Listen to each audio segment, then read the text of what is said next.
Radio Noida लोकमंच 91.2 FM से मैं विनोद शर्मा आपका स्वागत करता हूं। हमारा साप्ताहिक कार्यक्रम जन की बात। इस कार्यक्रम में हम जनता से जुड़े मुद्दों को उठाते हैं जो जनता से अधिकारियों तक पहुंचाने की एक सीढ़ी है। आज हम इस स्टूडियो में सेक्टर 18 नोएडा की मार्केट एसोसिएशन के अध्यक्ष एस.के. जैन जी को आमंत्रित कर रहे हैं और एस.के. जैन जी का मैं अपने स्टूडियो में स्वागत करता हूं। जैन साहब नमस्कार। नमस्कार विनोद जी, मैं सभी को नमस्कार करता हूँ, अपने सभी श्रोताओं का भी नमस्कार करता हूँ। जी, मैं ये जानना चाहता हूँ जैन साहब की सेक्टर 18 की खासियत क्या है और वहाँ की सबसे बड़ी समस्या क्या है। इन दोनों ही मुद्दों पर हम आज की इस चर्चा में विस्तार से बातें करेंगे। जी विनोद जी, मैं अगर सेक्टर 18 की बात करता हूँ तो सेक्टर 18 अपने आप में एक मिनी कनॉट प्लेस है, जहाँ पर जो अपने इंडिया के और बाहर के सभी तरह के ब्रांडेड शोरूम है, कॉर्पोरेट शोरूम है, और ये मार्केट आज की डेट में विश्वस्तरीय मार्केट है। यहाँ पर सभी तरह के सामान आपको मिलते हैं और यहाँ पर सभी तरह के ब्रांडों की उपलब्धता के कारण इस मार्केट में बहुत ही अच्छा एक क्राउड रहता है। किंतु काफी समय से एक समस्या जो कि पार्किंग को लेके बनी हुई है, क्योंकि यहाँ पर जो पार्किंग है वो बहुत ज्यादा महंगी है और हम लोग काफी समय से इस पार्किंग की समस्या पर लड़ते आ रहे हैं। पिछले काफी समय से कुछ हमारी मीटिंग्स भी हुई, सब कुछ हुआ, हम लोग साथ भी देते रहे कि और अपनी बातों को उठाते भी रहे। हमें ये लगता था कि प्राधिकरण जो है वो पार्किंग की समस्या का समाधान एक उचित तरीके से करेगा, किंतु जो समाधान मिला है उससे भी कोई कैसा भी जो पार्किंग के ऊपर कंट्रोल होना चाहिए, जो पार्किंग से बाजार में व्यवस्था बननी चाहिए, वैसा कुछ देखने को मिल नहीं रहा।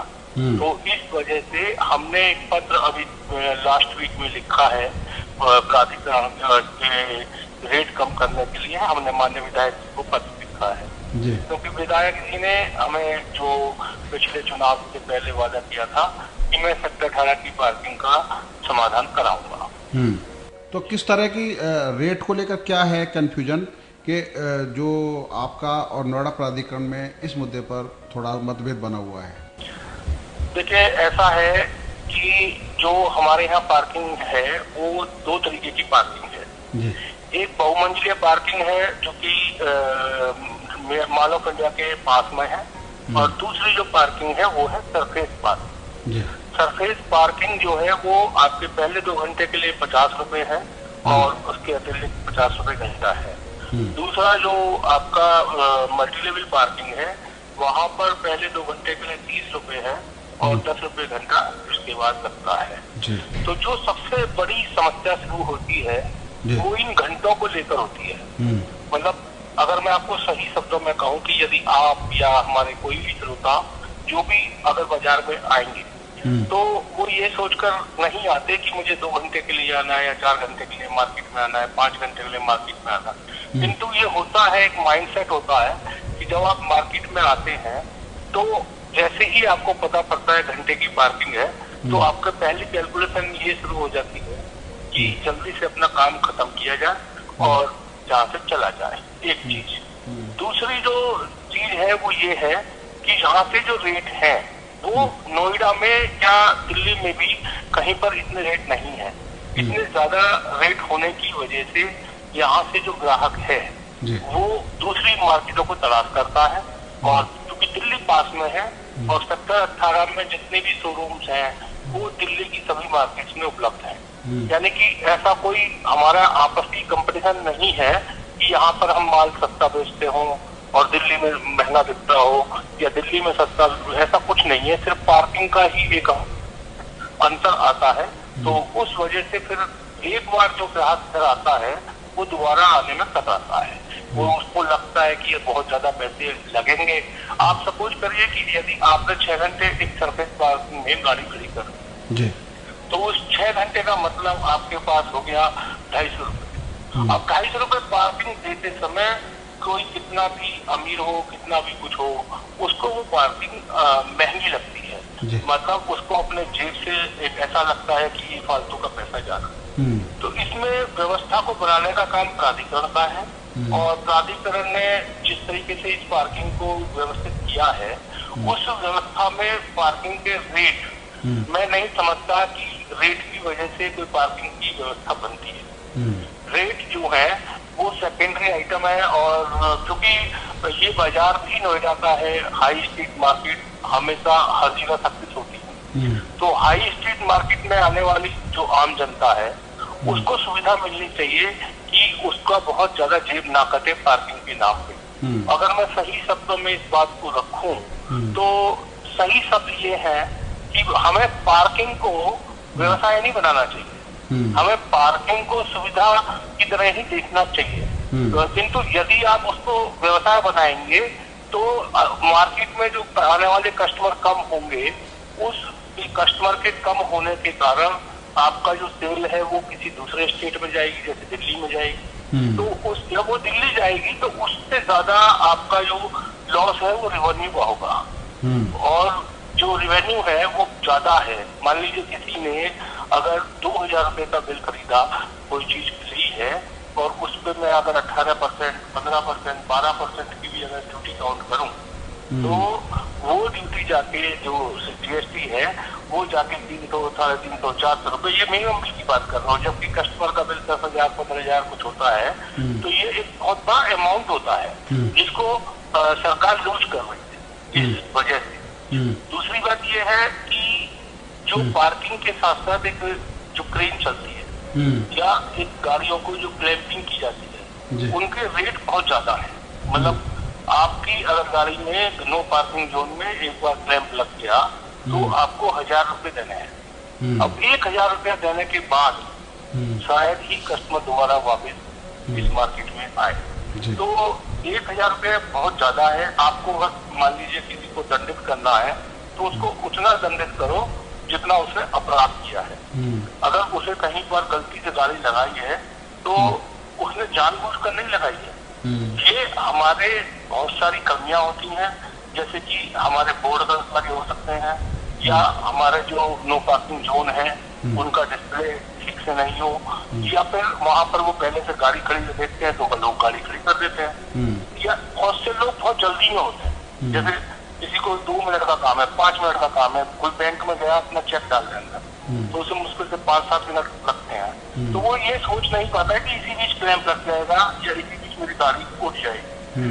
मेरा कहना यह है कि व्यवस्था आप बनाइए, लेकिन व्यवस्था को इस तरीके से बनाइए कि लोगों की जेब पर भारी ना पड़े, आपकी व्यवस्था भी बनी रहे और वो ठीक से चलती भी रहे। तो उसका सिंपल समाधान ये है कि आपको 500 रुपए से ज्यादा उसके चार्ज नहीं रखने चाहिए, उसका चार्ज आपको कम करने चाहिए, जिससे कि, और दूसरी बात क्या है कि आपको एक 10 मिनट का 20 मिनट का गैप रखना चाहिए। मैं ये मानता हूँ कि अगर उसी गाड़ी से आपके ट्रैफिक चलने में व्यवधान बंद हो रहा है, आपको लग रहा है कि ये गाड़ी यहाँ से खड़ी हो गई है तो यहाँ पे जाम लगने की स्थिति आ गई है, उस गाड़ी को आप क्रेन से उठाइए, उस गाड़ी पर आप क्लैंप लगाइए। ये नहीं है कि किसी ने अगर 84 से 5 मिनट के लिए गाड़ी खड़ी कर दी है, कोई दिक्कत हो गई तो उसको तुरंत ही वहाँ पे बैठे लोग क्लैंप लगाते हैं। इससे अच्छा ये है कि उन लोगों की ड्यूटी लगाई जाए कि वो उन लोगों को जाके बताएं वैसे यहाँ गाड़ी ना लगाएं। उनका ये काम नहीं है, वो इंतजार करते हैं कि जैसे ही यहाँ गाड़ी लगे वैसे ही मुझे क्लैंप लगा देना है या मुझे गाड़ी को क्रेन से उठवा देना है। तो ये थोड़ा सा माइंडसेट की कमी है, और ये अगर पार्किंग वालों को ट्रेनिंग दी जाए, उसको अपनी रेवेन्यू की तरह ना देखा जाए, उसको सिर्फ व्यवस्था बनाने की तरह देखा जाए, तो निश्चित ही इसका समाधान होगा। इसका समाधान ये नहीं है कि आप तुरंत उसको क्लैंप कर दें और उसको 1000 रुपये वसूलें, उसके साथ आप गलत व्यवहार करें। बहुत तरीके की ऐसी शिकायतें रोज मिलती है। अच्छा, आपने क्या सुझाव दिया है जो रेट एक कंफर्टेबल हो और आम आदमी के लिए आसान हो, क्योंकि अब इन्होंने ऐप भी जारी कर दिया है और ऐप के जरिए लोग पार्किंग बुकिंग कराएंगे। बहुत सी जगह ऐसा भी एक पता चला कि पार्किंग के लिए स्पेस नहीं है और बुकिंग भी उसकी वजह से कस्टमर नहीं आ पाएगा। जी देखिए, मैं जहाँ तक ऐप की बात है, एक ऐप आप घर से जो आप ऐप कह रहे हैं कि आप अपनी पार्किंग बुक करा सकते हैं, तो अब वो घर कितनी दूर है, कहीं आधा घंटे की दूरी पर है, कोई 20 मिनट की दूरी पर है, मैं ये समझता हूँ कि नोएडा में मिनिमम ट्रेवलिंग टाइम किसी भी सेक्टर का, एवरेज सेक्टर का 20 से 30 मिनट तो है। तो क्या 30 मिनट वो पार्किंग की जगह खाली रखी जाएगी? जिस तरीके की ये व्यवस्था बनाई है, जो कि इसमें हम कहीं भी शामिल तो है नहीं, और इसके हमें कहीं कोई डिटेल नहीं है हमारे पास। सर जो भी व्यवस्था बनाई है उसको मेरा ख्याल है, जैसे हम कनाट प्लेस भी जाते हैं या कहीं भी जाते हैं, बड़ी सुंदर व्यवस्था ये होती है कि वहाँ एक डिस्प्ले लगा रहता है, और उस डिस्प्ले पे लगा होता है कि ये पार्किंग कैपेसिटी 200 गाड़ी की है, तो इसमें 180 गाड़ी और अभी है और 20 गाड़ी की जगह है, या 200 गाड़ी है तो ये 200 गाड़ी फुल है, या 100 गाड़ी की जगह है। तो वो व्यवस्था वहाँ जाके उसको पता पड़ जाती है। अगर उसको वहाँ पे गाड़ी पे जगह होती है तो वो अंदर करता, नहीं तो अगली वाली पार्किंग लॉट में वो चला जाता है। तो मैं समझता हूँ कि उस तरह की व्यवस्था ज्यादा कामयाब रही होती, जिसमें कि कस्टमर ऐसा ना हो कि उसे पार्किंग स्पेस ही ना मिले और वो क्योंकि आपको नहीं पता कि ये पार्किंग जो गाड़ी खड़ी है वहाँ कितनी देर के लिए खड़ी है। मेरा काम 1 मिनट में भी नहीं बढ़ सकता है, मेरा काम 2 घंटे भी नहीं बढ़ सकता। तो क्या जिस तरीके की ये व्यवस्था है, इसमें जो क्या सोच रखी है, इससे हम बहुत ज्यादा जानकारी हमें नहीं है। फिर भी अगर ये चलती है और लोगों को पसंद आती है तो वो थोड़ा समय लेगा और पता पड़ जाएगा कि ये व्यवस्था किस तरीके से चल रही है। पर जहाँ तक मैं समझता हूँ कि अगर एक ट्रैफिक रूल होता है, ट्रैफिक रूल ये है कि अगर आपकी गाड़ी पार्किंग में आई है, सरफेस पार्किंग में अगर जगह नहीं है तो वो अपने आप ही मल्टी लेवल पार्किंग जहाँ बनी है वहाँ गाड़ी चली जाए, ये एक व्यवस्था होती है। तो वहाँ पर अगर जगह है तो वो अंदर खड़ी करेगा, नहीं तो वो मार्केट से बाहर चला जाएगा। लेकिन वहाँ पर भी अगर डिस्प्ले होगा तो ही वो अंदर उस गाड़ी को जाना चाहिए और वहाँ पर उसे गाड़ी खड़ी करनी चाहिए। लेकिन मल्टी लेवल पार्किंग में भी आपने घंटे लगा के 20-30 रुपए पहले 2 घंटे के और 10 रुपए घंटा लगा के वहाँ भी आपने जो लोगों का माइंडसेट है उसको वहीं की वहीं आपने अपसेट कर दिया है। तो मैं ये समझता हूँ कि जो बहुमंजिले पार्किंग बनाई गई है, चाहे वो जहाँ भी बनी है, उनमें घंटे की पार्किंग नहीं होनी चाहिए। उनमें जो पार्किंग होनी चाहिए वो चाहे ऐप के थ्रू हो, चाहे वो कैसे भी हो, लेकिन उसमें घंटे जुड़े नहीं होने चाहिए। दूसरी बात क्योंकि मैं आपको बताता हूँ कि अगर आप इस मार्केट में आएंगे तो साथ में DLF मॉल ऑफ इंडिया है, साथ में GIP है, पूरे दिन आप गाड़ी खड़ी करिए, 50-60 रुपए आपके लगते हैं। आपको पहली बार में पता है कि इससे ज्यादा पार्किंग नहीं लगेगी, तो आप जी भर के कितना भी मार्केट में घूमिए, कितना भी वहां पर मॉल में रहिए, कोई दिक्कत नहीं है। आपको ये खड़ी नहीं देखनी पड़ेगी यार 1 घंटा हो गया, 1 मिनट से अगर ज्यादा हो गई तो मेरी पार्किंग ज्यादा लग जाएगी, मैं वो पैसे तो बचा लूं। तो वो व्यवस्था से हमारा माइंडसेट को फ्री करना चाहिए कि इस तरीके की व्यवस्था हो। दूसरी बात आपने जो रेट की पूछी है, रेट में जो हमने जो बात बोली है वो ये बात बोली है, पहले जो हमारे 4 घंटे हैं उस 4 घंटे के आप 30 रुपए ले लो, और जो टोटल हमारा पूरा दिन का पैसा है वो जो आसपास के मॉल में पैसा लग रहा है, आप समझे कि 20 रुपए अगर हम पहले बात कर रहे हैं तो यदि कहीं आसपास के मॉल में पूरे दिन की पार्किंग 12 घंटे की पार्किंग 50-60 रुपए में हो जा रही है, तो कम से कम ऐसा दबाव मार्केट के साथ नहीं होना चाहिए कि आप यहाँ पर पार्किंग के रेट ज्यादा रखें और दूसरा आदमी उसी जगह पर और अच्छे माहौल में, एयर कंडीशन माहौल में आपको कम रेट की पार्किंग की सुविधा दे रहा है। ये एक बहुत बड़ा विषय है और इस विषय पर प्राधिकरण को ध्यान देना चाहिए, जिससे कि एक साथ एक ही जगह पर उपलब्ध पार्किंग में एक से रेट हो। दूसरी बात है जो हमारी मल्टी लेवल पार्किंग है वो मार्केट से बहुत दूर एक कोने में है, मार्केट के दूसरे कोने में है अगर मैं कहूँ, और वो एक ऐसी जगह है जहाँ मार्केट है नहीं, वहाँ पे एक रेडिसन है, सामने वेव 1 है और उसके बाद मार्केट शुरू होती है। यानी कि किसी भी बंदे को अगर मल्टी लेवल पार्किंग में गाड़ी खड़ी करता है तो उसे लगभग मिनिमम 1 किलोमीटर तो पैदल चलना ही चलना है। तो ना तो वहाँ से कोई अपने फोटो ब्रिज टाइप कुछ बनाए वो जो कि उस पर वॉक करके सीधा चला जाए, वो सड़कों से चलता हुआ आएगा। ई रिक्शा चलाए हैं तो वो भी भरोसे के नहीं है कि कब मिलेंगे नहीं मिलेंगे, और जाने पे मिलेंगे आने पे मिलेंगे, ये एक थोड़ा सा व्यवस्था की कमी है। अच्छा, शुरू में जब ये सेक्टर 18 की पार्किंग की चर्चा हुई थी तो उस समय ये कहा गया था कि अगर मल्टी लेवल कार पार्किंग बनेगी तो साथ में जैसे प्रगति मैदान में कार्ट चलती हैं, ई व्हीकल चलता है, निःशुल्क सेवा दी जाएगी जो पार्किंग से और मार्केट तक के लिए होगी। तो क्या ऐसा भी इस पर विचार किया गया या कभी चर्चा हुई इस मुद्दे पर? नहीं, जो ई व्हीकल है वो चलते हैं वहाँ पर। ऐसा नहीं कि ई व्हीकल निःशुल्क नहीं चल रहे हैं, लेकिन उनकी संख्या, मतलब आप ये समझिए, मैं एक बात ये कहना चाहता हूँ कि मान लीजिए 3000 गाड़ी की पार्किंग आपकी मल्टी लेवल की है, तो वो 3000 गाड़ी में आप क्या सोचते हैं कि 1000 गाड़ी एक टाइम पर होगी।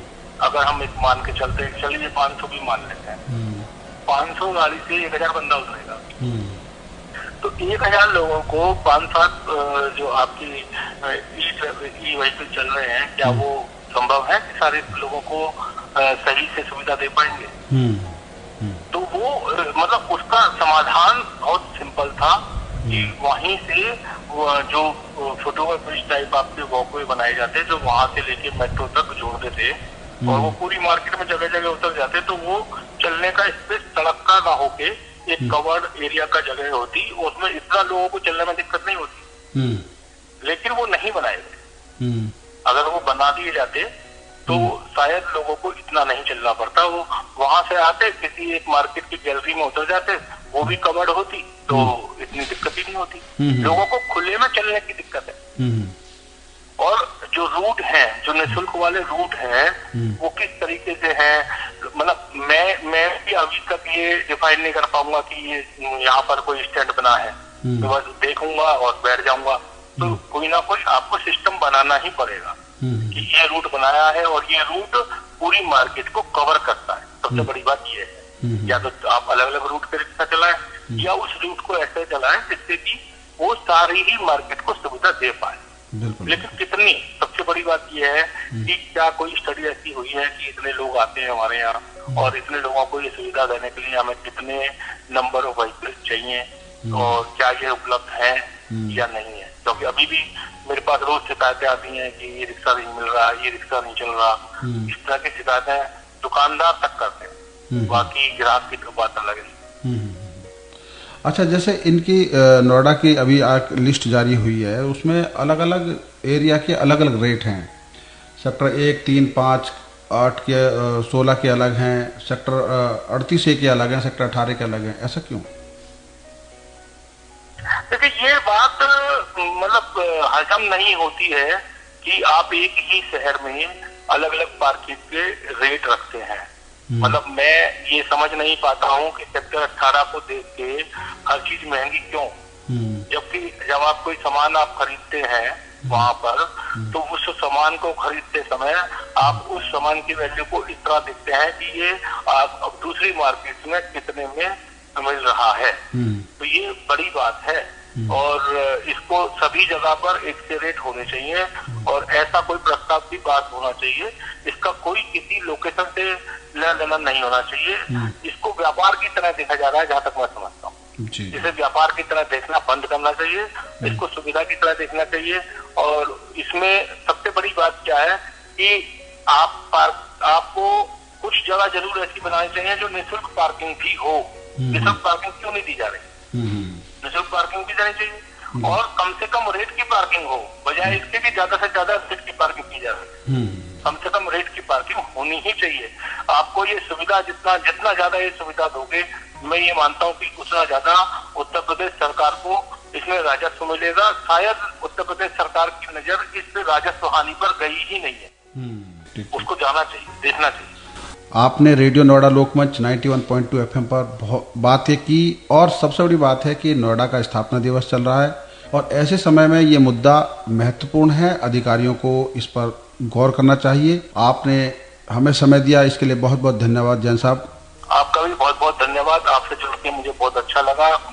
मैं समझता हूँ कि श्रोताओं तक अगर मेरी बात पहुँचेगी तो श्रोता भी मुझसे जुड़ेंगे और इस मुद्दे पर अपनी बात रखेंगे। धन्यवाद। अभी आप सुन रहे थे सेक्टर 18 मार्केट एसोसिएशन के अध्यक्ष SK जैन जी को, जिन्होंने नोएडा की पार्किंग नीति को लेकर कुछ अहम इशू उठाए हैं और हम उम्मीद करते हैं कि अधिकारी इस मुद्दे पर जरूर विचार करेंगे और आने वाले दिनों में हम ऐसे ही मुद्दों को आपके सामने रखते रहेंगे विशेषज्ञों की मदद से। आप सुनते रहिए रेडियो नोएडा लोकमंच 91.2 FM, आपकी अपनी आवाज। धन्यवाद।